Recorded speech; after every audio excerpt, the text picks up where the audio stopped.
Pour les besoins de cette vidéo, je vais implémenter différents scénarios pour les postes suivants, donc chiffre d'affaires, coût des ventes, ainsi que tous les postes du besoin en fonds de roulement, donc créances clients, stock et dette fournisseur. Passons à présent à la mise en pratique.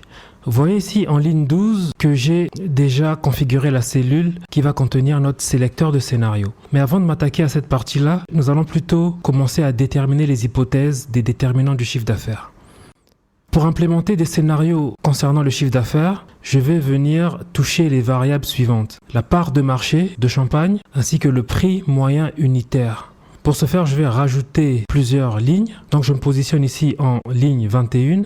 Pour sélectionner toute la ligne, j'appuie sur Shift espace. Ensuite, CTRL Shift égal pour rajouter une ligne. Ensuite, je vais appuyer plusieurs fois sur F4 pour répéter la même action. Voilà.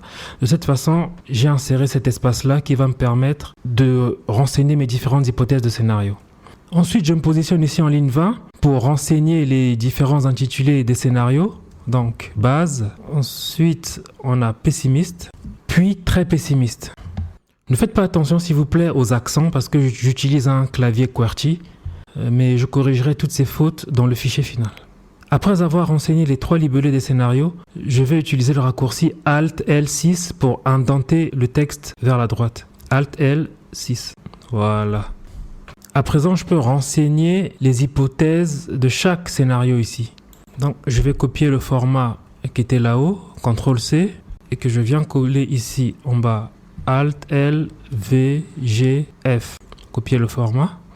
Par contre, je vais supprimer le format au niveau de la première ligne.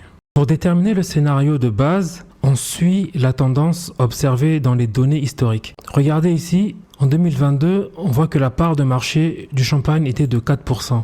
Ensuite, en 2023, elle est descendue à 3,6%, puis en 2024 à 3,4%.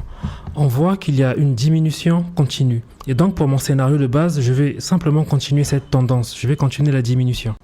Ici, en 2025, je vais par exemple mettre 3,3%, ensuite 3,2%, puis 3,1%, ensuite 3%, et en 2029, je vais également mettre 3%.